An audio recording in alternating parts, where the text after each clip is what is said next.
même lorsque tout semble obscur. Espérer, même lorsque le temps paraît long. Tenir ferme, convaincu que le Seigneur accomplit toujours ce qu'il promet. Telle est la route que nous trace aujourd'hui la parole. Oui, dans nos doutes, nos épreuves et nos attentes, Dieu continue d'agir. Il façonne nos vies, il visite nos fragilités et fait jaillir la lumière là où nos forces s'épuisent. Et dans le souffle discret du Saint-Esprit, nos cœurs sont guidés, nos pas rassurés et notre foi doucement ravivée. Rien n'échappe à sa tendresse, rien n'éteint sa promesse. Entrons donc dans cette célébration de cœur humble et confiant, prêts à accueillir la grâce d'une foi renouvelée. Que ce temps de prière nous ouvre à la présence vivante du Dieu trois fois saint, qu'il ranime en nous la flamme de la confiance et nous fasse grandir dans l'espérance. Unis d'un même cœur, chantons maintenant la fidélité du Dieu trois fois saint, lui qui ne cesse de nous redire « N'aie pas peur, je suis avec toi ».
Au nom du Père et du Fils et du Saint-Esprit,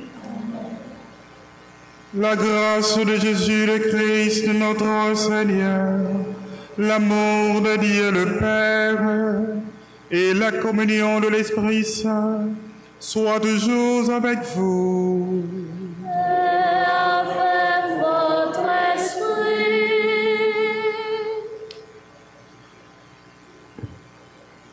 Chers frères, dans le sacerdoce, Frères et sœurs, chers membres de la communauté universitaire de l'UNDH dans l'UDERS de Port-au-Prince, nous voici rassemblés au seuil d'une nouvelle année académique pour confier à Dieu notre désir de vérité, notre travail intellectuel et nos efforts communs au service de la société, en invoquant aujourd'hui l'Esprit Saint, source de toute lumière et de toute sagesse. Nous voulons rappeler que la quête du savoir est aussi un acte de foi, foi en la raison, foi en l'homme, foi en Dieu, auteur de toute intelligence.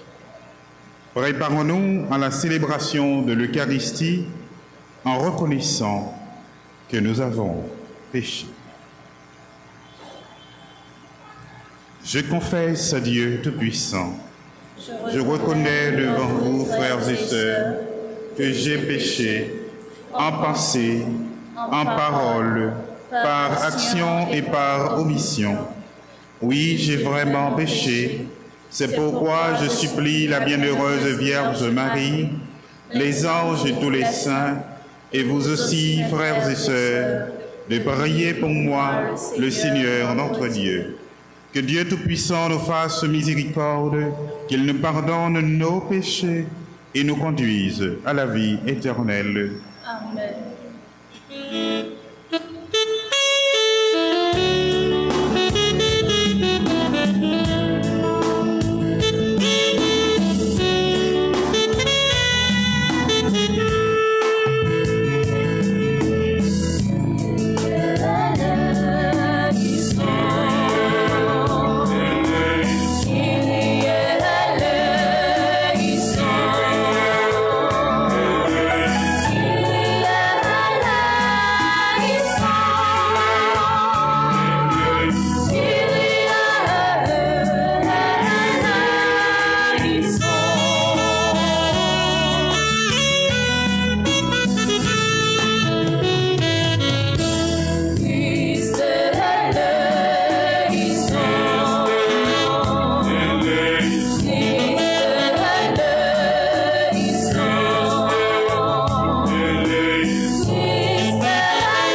Prions le Seigneur.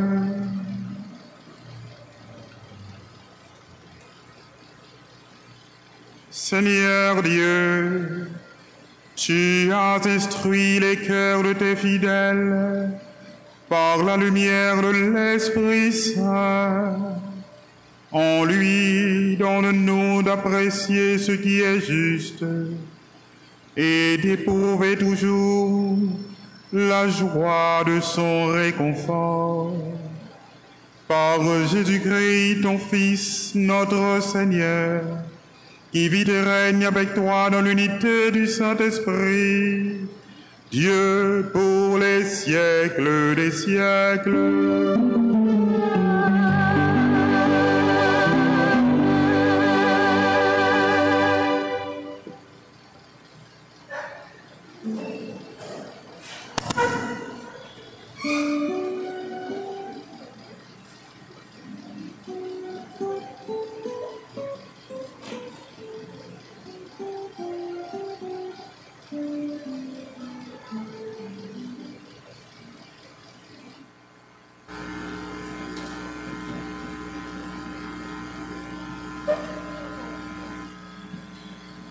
Dans la première lecture, Saint Paul nous rappelle la foi d'Abraham, une foi forte et paisible, enracinée dans la promesse de Dieu. Sans douter, Abraham crut que Dieu pouvait accomplir l'impossible, et cette confiance devint pour lui justice. Écoutons maintenant cette lecture de la lettre de Saint Paul apôtre aux Romains, au chapitre 4, du verset 20 au verset 25. Frères, devant la promesse de Dieu, Abraham ne tomba pas dans le doute et l'incrédulité. Il trouva sa force dans la foi et rendit gloire à Dieu, car il était pleinement convaincu que Dieu a la puissance d'accomplir ce qu'il a promis et, comme le dit l'Écriture, en raison de sa foi, Dieu estima qu'il était juste. Et en parlant ainsi de la foi d'Abraham, l'Écriture ne parle pas seulement de lui, mais aussi de nous. Car Dieu nous estima justes, puisque nous croyons en lui, qui a ressuscité d'entre les morts Jésus notre Seigneur, livré pour nos fautes et ressuscité pour notre justification. Parole du Seigneur. Rendons grâce à Dieu.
son serviteur.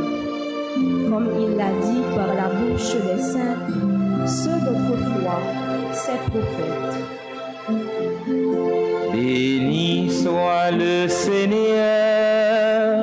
le Dieu d'Israël, car il a visité son peuple. Salut qui nous arrache à l'oppresseur, aux mains de tous nos ennemis. Amour qu'il scellait avec nos pères, et souvenir de son alliance sainte. Béni soit le Seigneur, le Dieu d'Israël,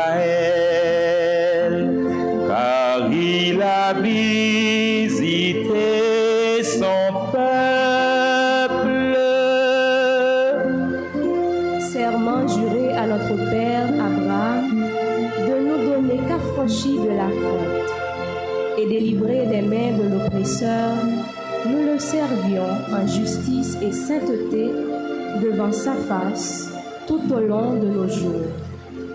Béni soit le Seigneur, le Dieu d'Israël, car il a visité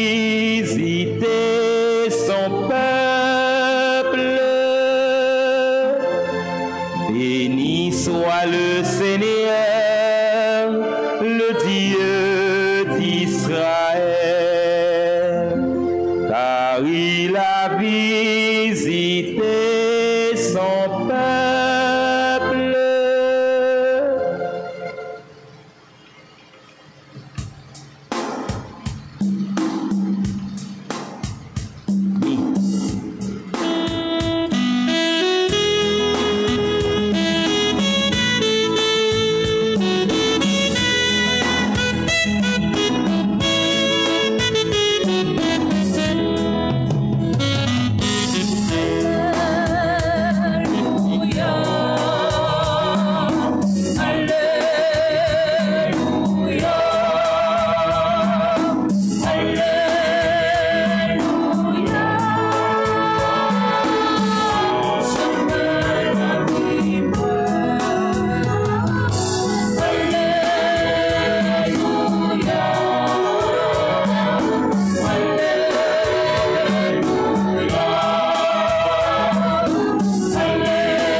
Le Seigneur soit avec vous.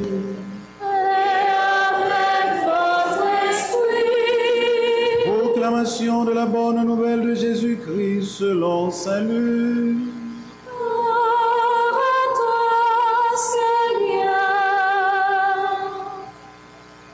Du milieu de la foule, un homme demanda à Jésus, « Maître, dis à mon frère de partager avec moi notre héritage. » Jésus lui répondit, « Qui m'a établi pour être votre juge ou pour faire vos partages ?»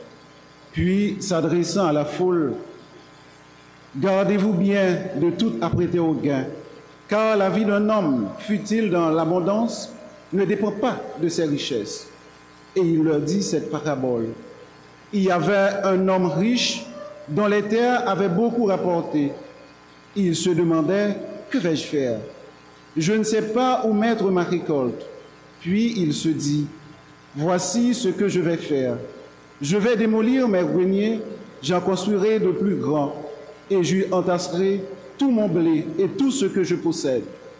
Alors, je me dirai à moi-même, te voilà avec des réserves en abondance pour de nombreuses années. Repose-toi, mange, bois, jouis de l'existence. » Mais Dieu lui dit, « Tu es fou. Cette nuit même, on te redemande ta vie, et ce que tu auras mis de côté, qui l'aura? Voilà ce qui arrive à celui qui amasse pour lui-même, au lieu d'être riche en vue de Dieu. » Acclamons la parole de Dieu. Louange à toi, Seigneur Jésus.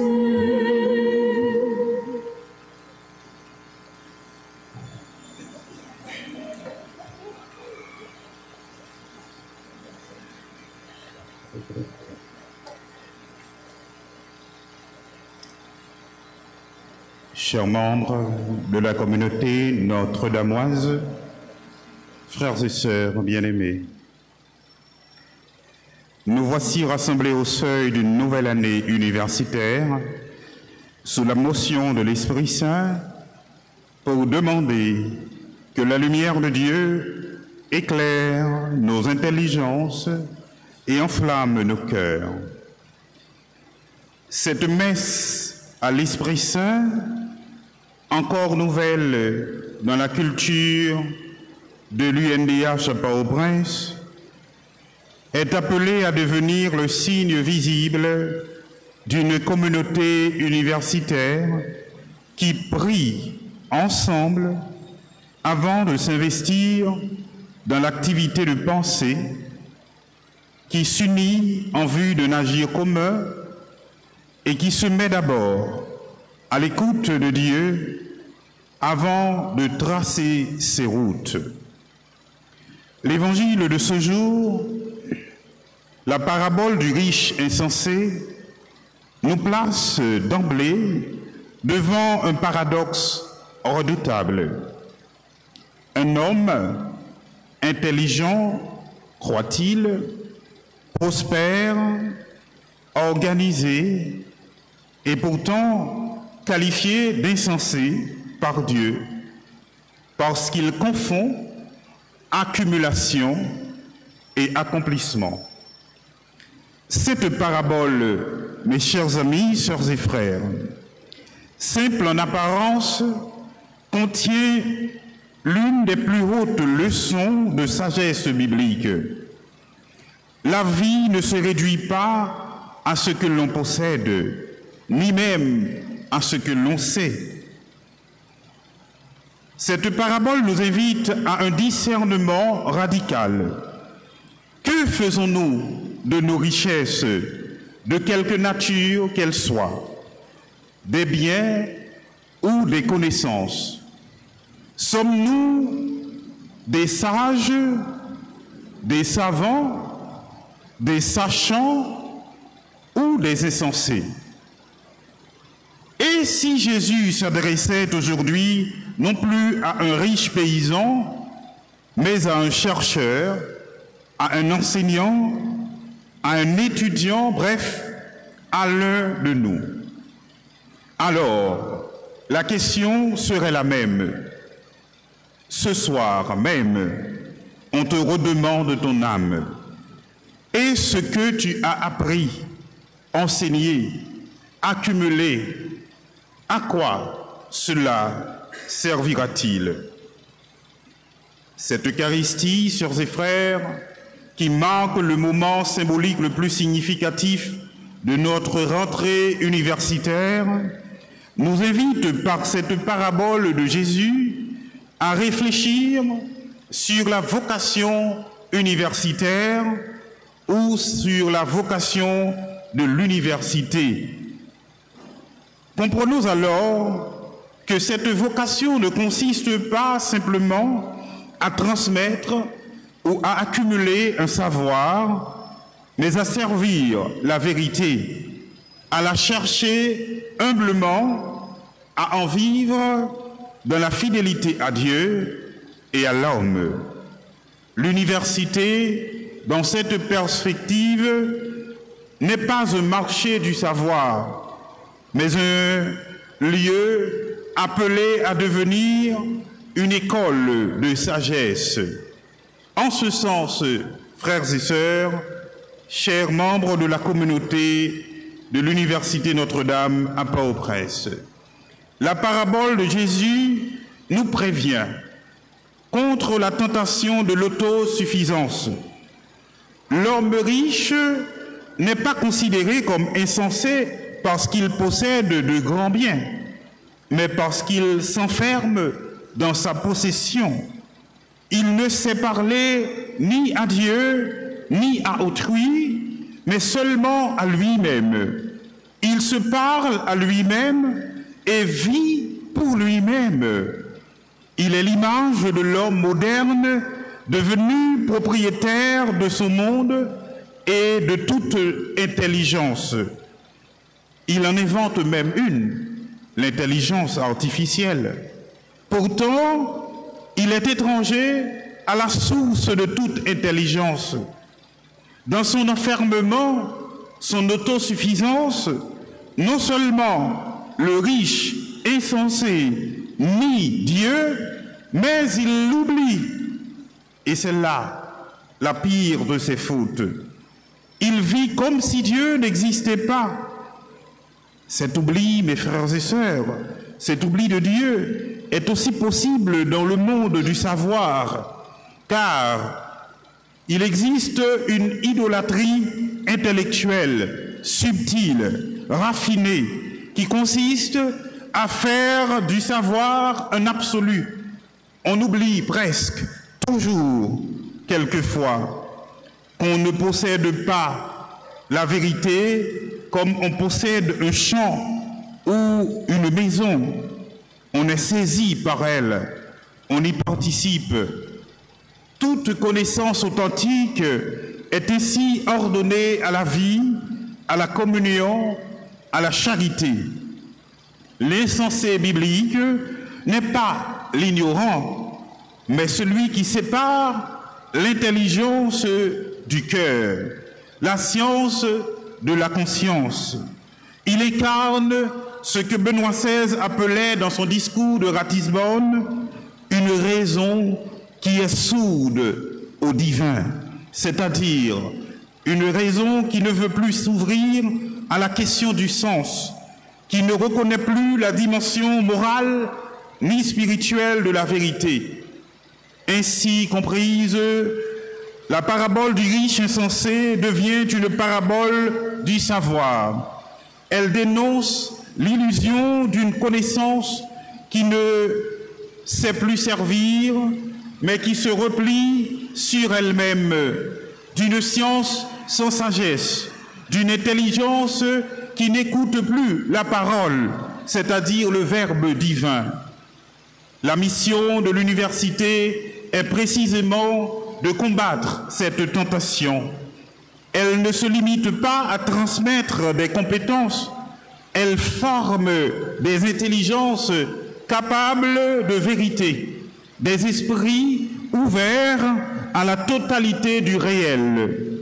Dans cet esprit, Saint John Henry Newman, la figure peut-être la plus intellectuelle de la géographie contemporaine et qui sera proclamé docteur de l'Église le 1er novembre 2025 par le pape Léon XIV, nous exhorte à voir dans la formation intellectuelle scientifique non pas une accumulation d'informations, mais une discipline de l'esprit, une démarche qui consiste à éduquer la raison afin qu'elle reconnaisse ce qui dépasse la raison. Ainsi, l'université ne doit pas devenir un atelier de rentabilité où le savoir est réduit à sa valeur économique ou technique et perd dès lors sa finalité humaine et même transcendantale. La vocation universitaire, mes frères, mes sœurs, s'appauvrit quand elle cesse d'être une quête de la vérité totale. Benoît XVI a souvent rappelé que la raison, pour être pleinement elle-même, doit s'élargir à la question de Dieu.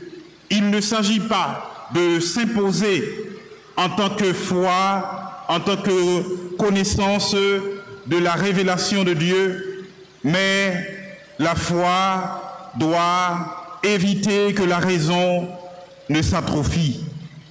C'est là le cœur de la vocation universitaire. Approcher et écouter le réel dans toutes ses dimensions, dans un dialogue ouvert entre la foi et la raison, entre la science et la révélation. Ouverture qui doit nous conduire à reconnaître que quand la foi éclaire la raison, elle ne la diminue pas, mais la libère. Chers frères et sœurs, chers membres de notre communauté universitaire, la parabole du riche insensé se conclut par cette phrase. Voilà ce qui arrive à celui qui amasse pour lui-même au lieu d'être riche en vue de Dieu. Être riche en vue de Dieu, telle est la véritable vocation de l'universitaire chrétien. Être riche en vue de Dieu, c'est ordonner son savoir à la vérité de l'homme créé à l'image de Dieu et sauvé par Dieu. c'est refuser de séparer la recherche intellectuelle de la recherche du bien. C'est comprendre que la connaissance, pour être féconde, doit être habitée par l'amour. Dans notre contexte haïtien, cette lecture de la parabole du riche insensé prend une résonance particulière, je dirais même prophétique. L'université, ici, ne peut se contenter d'être un sanctuaire ou un grenier de savoir. Elle doit être un ferment de reconstruction morale, sociale et culturelle. Être universitaire aujourd'hui en Haïti, c'est assumer une responsabilité spirituelle envers la nation, envers la société. Il s'agit d'éclairer les consciences, d'enseigner la rigueur, de former au discernement, de servir le bien commun. Dans un pays où tant d'énergies intellectuelles sont tentées par le désespoir, l'émigration ou le repli, l'universitaire doit redevenir témoin d'espérance. Il ne bâtit pas des greniers pleins de formations, mais des ponts de compréhension. Il n'accumule pas des titres, mais il cultive la vérité intérieure. Que l'Esprit Saint fasse de nous des chercheurs humbles de la vérité et, dans ce pays meurtri, des bâtisseurs de justice et de paix, des signes vivants d'espérance. Amen.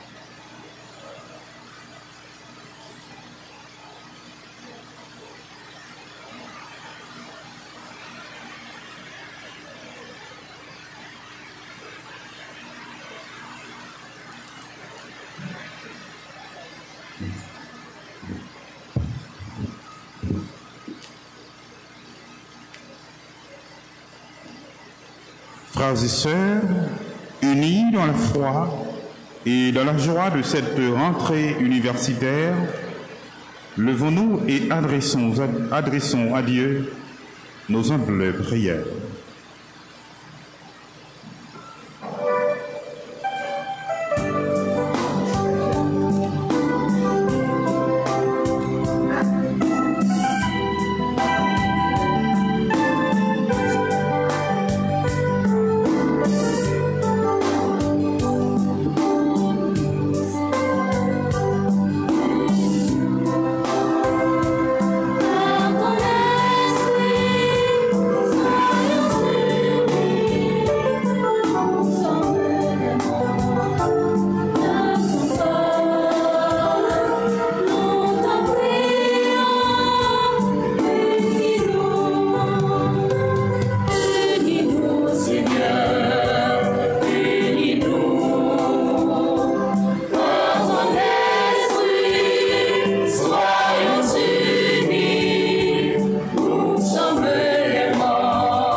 Sainte Église, signe de l'amour de Dieu au cœur du monde.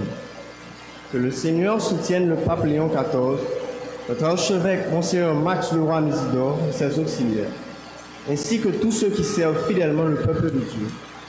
Que leurs paroles éclairent les consciences, que leurs témoignages raniment la foi des croyants, et que l'Église demeure un phare d'espérance, un lieu d'unité, de vérité et de paix pour les peuples. Seigneur, exauce-nous.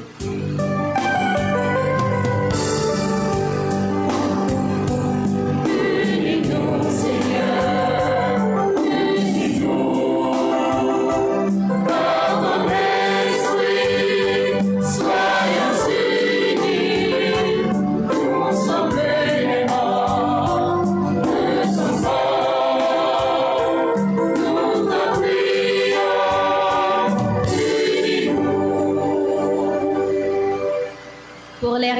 responsables de notre université Notre-Dame d'Haïti, pour nos doyens, nos professeurs et tous ceux qui œuvrent à sa mission, au grand jour comme dans l'ombre, que l'Esprit Saint les inspire dans leurs décisions et les fortifie dans leurs engagements. Qu'il fasse de cette institution un espace d'excellence, d'humanité et de foi vivante, où chacun trouve les moyens de grandir dans la vérité, le service et la fraternité. Seigneur, nous te prions.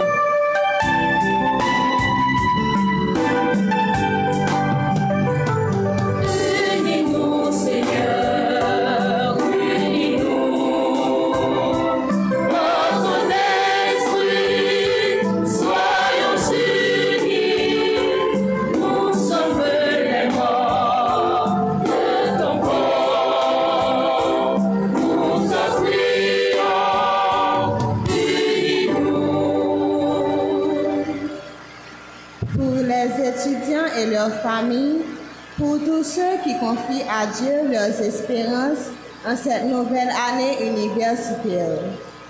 Que la lumière du Seigneur éclaire leurs intelligences, affermisse leur volonté et purifie leurs intentions.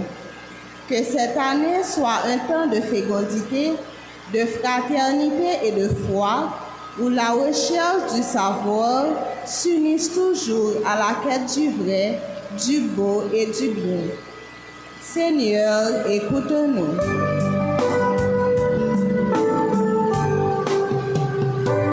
Unis-nous, Seigneur, unis-nous. Par ton esprit, soyons unis. Nous sommes les morts de ton corps. Nous te prions, unis-nous.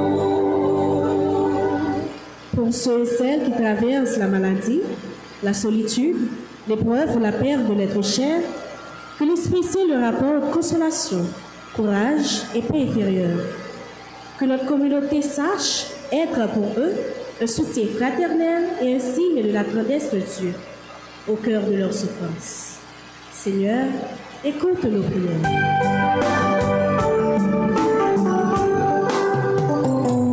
Unis-nous, Seigneur, unis-nous. Par ton esprit, soyons unis. Nous sommes les morts de ton corps. Nous te prions, unis-nous. Pour notre pays, Haïti, et pour le monde, que l'Esprit Saint souffle sur notre terre blessée, qu'il change les cœurs endurcis et renouvelle le visage de la nation, qu'il suscite des artisans de paix et de justice, capables de bâtir un monde plus fraternel et plus humain, où la vérité et l'amour triomphent de la peur et de la division. Seigneur, exauce nos prières.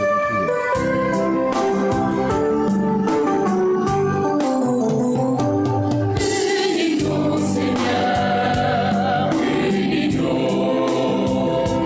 Par ton esprit, soyons unis.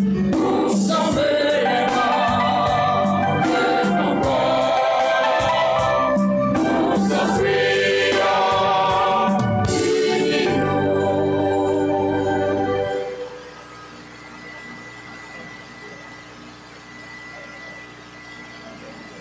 Seigneur notre Dieu, ta parole nous enseigne que la vérité nous rendra libres. Apprends-nous à la rechercher. Enseigne-nous par ton esprit. Fais ainsi de notre université un lieu de lumière et de service. Nous te le demandons par Jésus-Christ, ton Fils, notre Seigneur.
Prions ensemble au moment d'offrir le sacrifice de toute l'Église.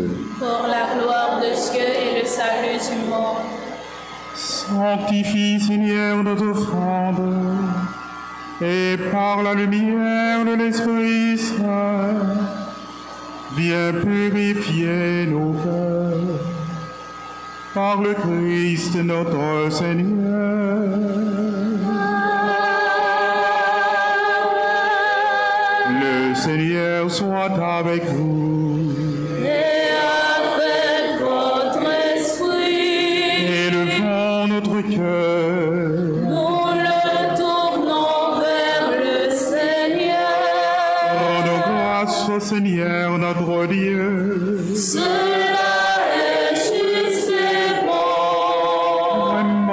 Il est juste et bon, ô ta gloire et notre salut, de t'offrir notre action de grâce, toujours et en tout lieu, Seigneur Père très saint, Dieu éternel et tout-puissant, par le Christ notre Seigneur.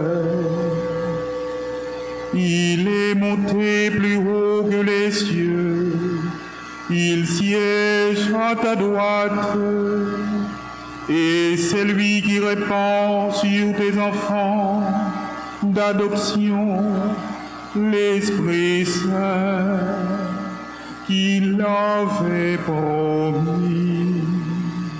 C'est pourquoi, dès maintenant et pour l'éternité, nous pouvons te chanter avec tous les anges et de cœur fervent, nous proclamons.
Toi qui es vraiment saint, toi qui es la source de toute sainteté, Seigneur, nous te prions.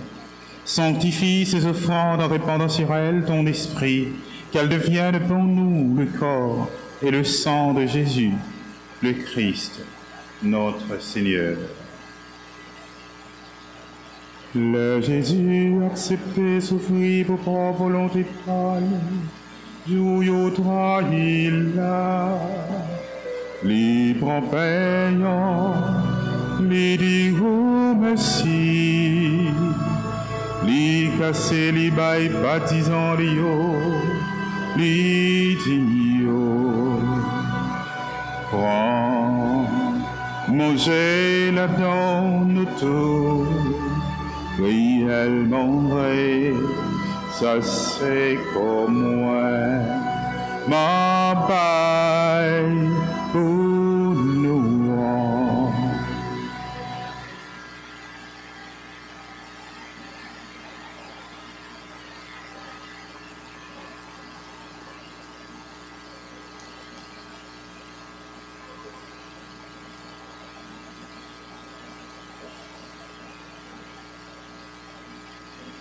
Même dans tous les ophiles mangés, les brocalis là, les tournadis roubassis, les bails partisans rio, les tios. Prends, voilà dans nos tours, réellement vrai.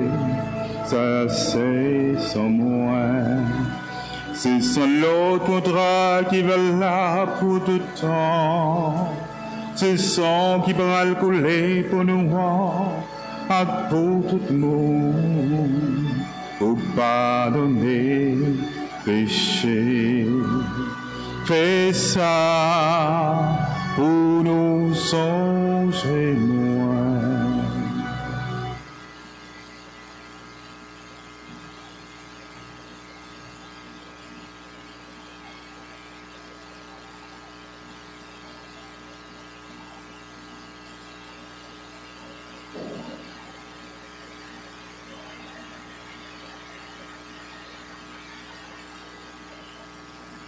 Il est grand le mystère de la foi.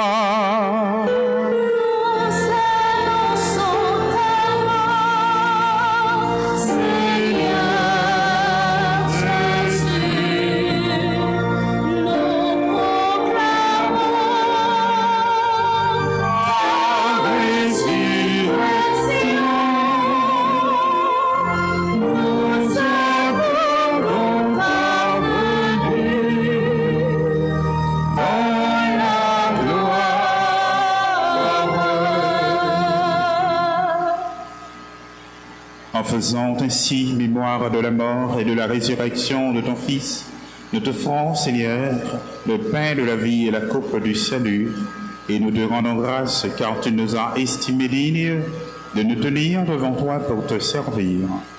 Humblement, nous te demandons qu'en ayant part au corps et au sang de Christ, nous soyons rassemblés par l'Esprit Saint en un seul corps.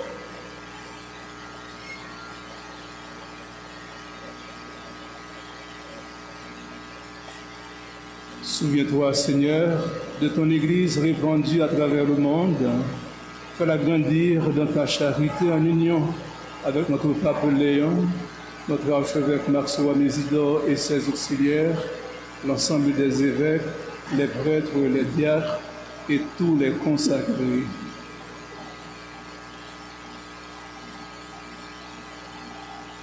Souviens-toi aussi de nos frères et sœurs qui se sont endormis dans l'espérance de la résurrection. Et souviens-toi dans ta miséricorde de tous les défunts, accueille-les dans la lumière de ton visage.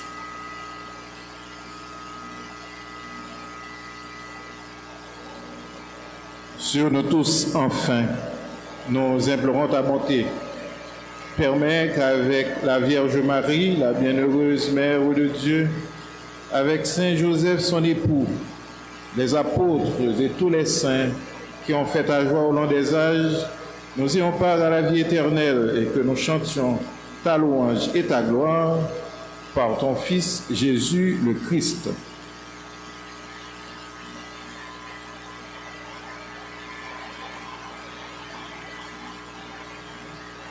En lui, avec lui et en lui.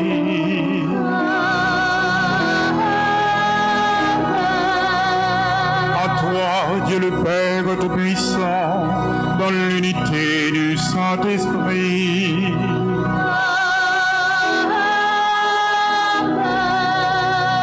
Tout honneur et toute gloire pour les siècles des siècles.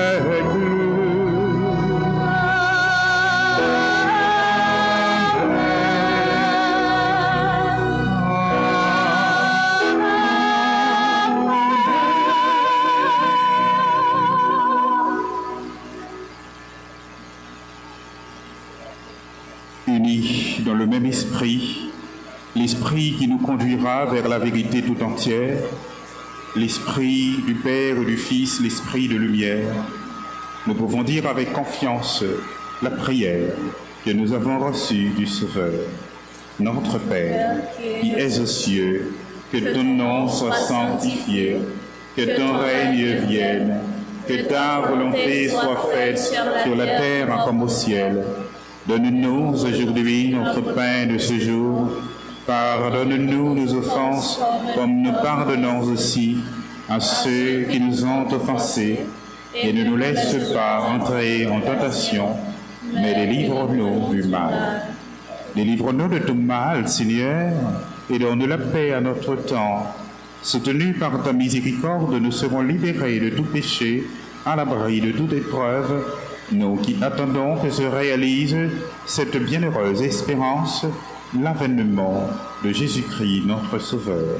Car c'est à toi qu'appartiennent le règne, la puissance et la gloire pour les siècles des siècles. Amen. Seigneur Jésus-Christ, tu as dit à tes apôtres, je vous laisse la paix, je vous donne ma paix. Ne regarde pas nos péchés, mais la foi de ton Église, pour que ta volonté s'accomplisse. Donne-lui toujours cette paix et conduis-la vers l'unité parfaite, toi qui vis et règnes pour les siècles des siècles. Amen. Que la paix du Seigneur soit toujours avec vous. Et avec votre esprit. Dans la charité du Christ, donnez-vous la paix.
Voici l'agneau de Dieu, voici celui qui enlève les péchés du monde.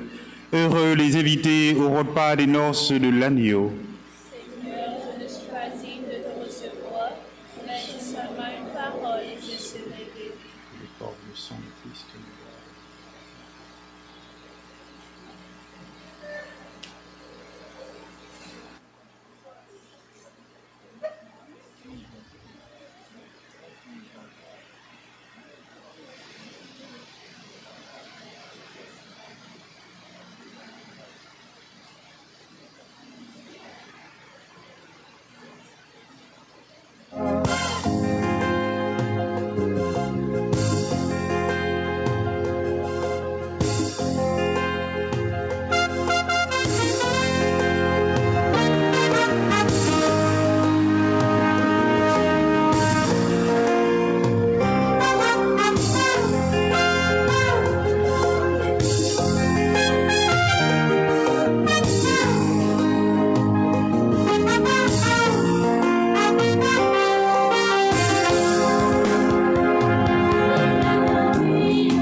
Prions le Seigneur.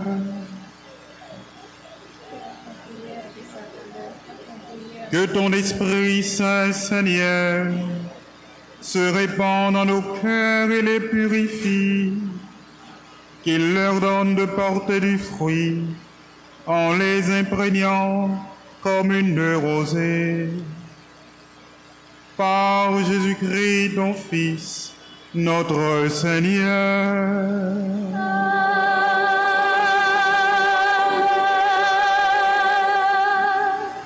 Veuillez vous asseoir un instant.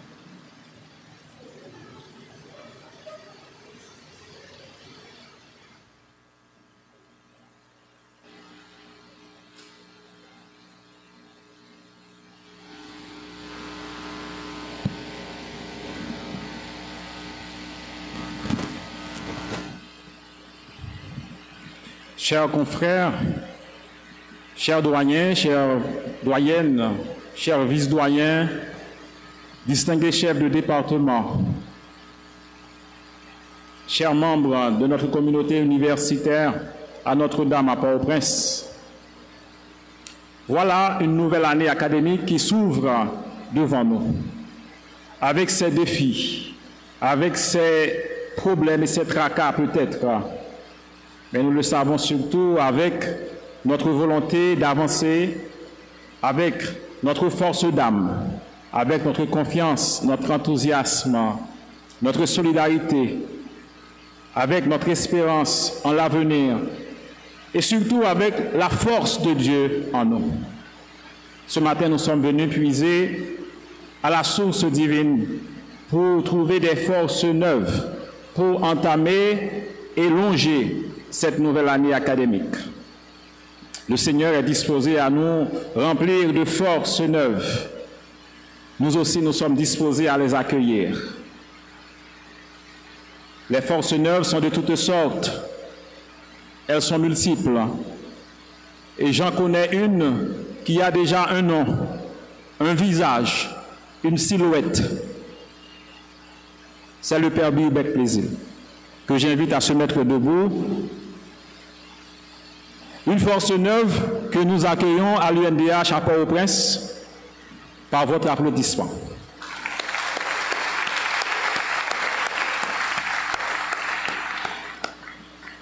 Je ne vais pas le punir, je lui demande de bien vouloir s'asseoir. Il n'est pas au piquet.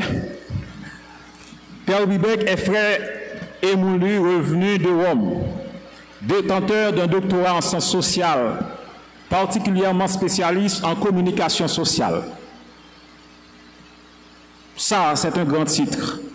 Mais ce qui nous capte l'attention, surtout chez Père Birbec, c'est sa simplicité, c'est sa sympathie, c'est son aimabilité.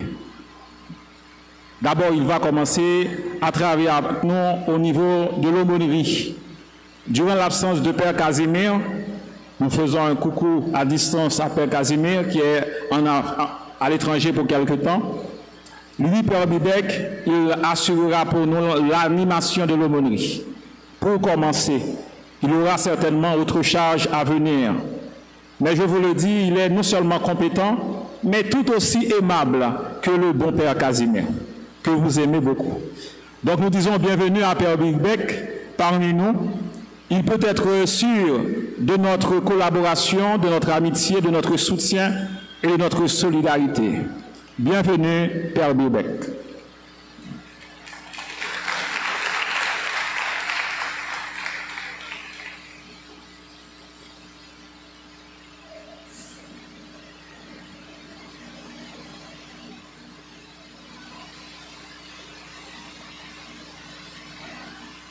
Je n'ai pas encore fini, mais je ne pouvais pas déplacer la majesté de Père Birbec, c'était plutôt à moi d'aller à lui. Alors, comment finir sans remercier tout un chacun de vous ici présents, remercier le Père Siméon qui a assuré la présidence de cette Eucharistie. Merci Père Siméon pour votre disponibilité, pour votre chaleureux et aussi vibrant message. Merci.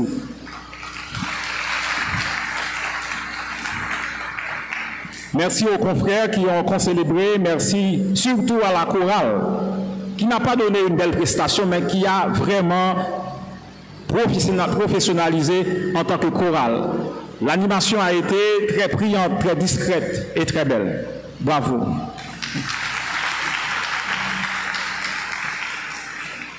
Merci à chacun de vous, les jeunes, qui êtes venus, vous tous, vous êtes venus pour célébrer, pour prier. Oui, notre force est dans la prière. Notre force n'est pas seulement en nous, dans notre volonté. Notre force est avant tout en Dieu. Commençons cette nouvelle année avec enthousiasme, avec motivation, avec espérance, avec solidarité, avec joie de vivre, car nous ne pouvons pas baisser les mains ni les bras, car c'est bien nous, les artisans de demain. Merci.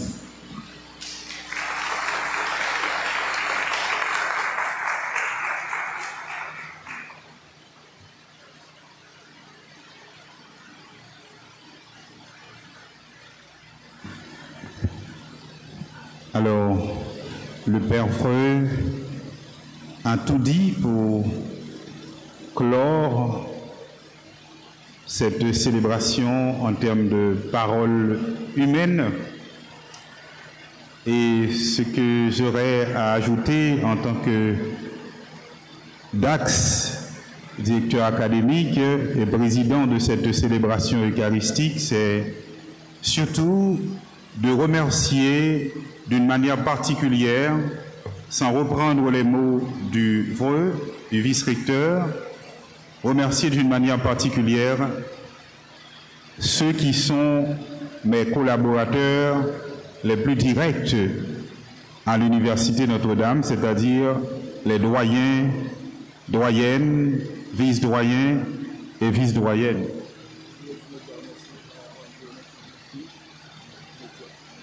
Et vice-doyenne. Donc nous remercions le révérend père Jean-Denis Saint-Félix, le révérend père Gasner Join, le révérend père Sénatus, qui travaille comme doyen et vice-doyen à Flèche, à FSESP. Nous remercions la doyenne Joseph Esther de la FSI et docteur Lucita et le vice-doyen de la faculté qui est là aussi. Nous leur remercions de cette communion de cœur et d'esprit qui nous anime et nous sommes tenus de continuer à construire cette communion et à agir dans cette communion. Comme je l'avais dit au début de cette célébration, l'UNDH à Port-au-Prince est appelé à devenir signe visible d'une communauté universitaire qui prie ensemble, qui pense ensemble, qui s'unit pour agir dans la communion et reste à l'écoute de Dieu tout en traçant ses routes. Merci et sincèrement je vous demande d'applaudir les doyens, les doyennes, les vice-doyens et vice-doyennes, mais aussi leurs collaborateurs dans les facultés. Nous saluons tous les collaborateurs, chefs de département, agents administratifs. Nous saluons le père Mémé Rénal de la FMSS, le père Alfred Jean de la FSI et tous les autres collaborateurs qui sont ici. Je vous ai demandé de les applaudir pour une raison bien simple, pour reconnaître les efforts et les sacrifices qu'ils ont consentis, parce qu'ils n'ont jamais baissé les bras, malgré toutes les turpitudes que nous avons vécues à l'UNDH. Il y a de nos facultés qui sont aujourd'hui incertaines de pouvoir investir leurs locaux pour reprendre les cours. Mais nous tenons dans l'espérance et nous faisons tout ce que nous pouvons de notre mieux pour continuer à offrir le service de l'enseignement universitaire dans l'excellence à nos étudiants, parce que c'est un devoir que nous avons envers la société haïtienne qui en a aujourd'hui encore plus besoin. Merci à eux, merci à tous les étudiants et étudiantes, merci aux médias qui sont ici et retransmettent cette célébration eucharistique. permettant ainsi à tous ceux qui ne peuvent pas être physiquement ici avec nous de vivre cette célébration. Et nous remercions d'une manière toute particulière le clergé de la paroisse du Christ Roi qui nous a offert cette hospitalité, je dirais, eucharistique en nous permettant de célébrer la messe d'ouverture de l'UNDH dans l'UDERS de Port-au-Prince. Ici, dans cette église, il nous accueille toujours avec joie et disponibilité. Merci au révérend Père Brière Aupont, curé de la paroisse, et au révérend Père Ebrans, le vicaire de la paroisse. Merci, en dernier lieu, the last but not the least, merci aux alumni. Je vois d'anciens étudiants de l'université qui sont là, qui restent attachés à leur alma mater et qui gardent allumé le flambeau de cette université là où ils sont, là où ils agissent, là où ils poursuivent leurs activités professionnelles. Merci à vous tous et à vous toutes. Que le Seigneur vous bénisse et que la bénédiction que nous allons vous conférer répande encore plus les grâces sanctifiantes et fortifiantes de Dieu dans votre vie. Merci et bonne rentrée universitaire. Disposez-vous pour recevoir la bénédiction. Le Seigneur soit avec vous. Que Dieu Tout-Puissant vous bénisse, le Père et le Fils et le Saint-Esprit. Allez dans la paix du Christ.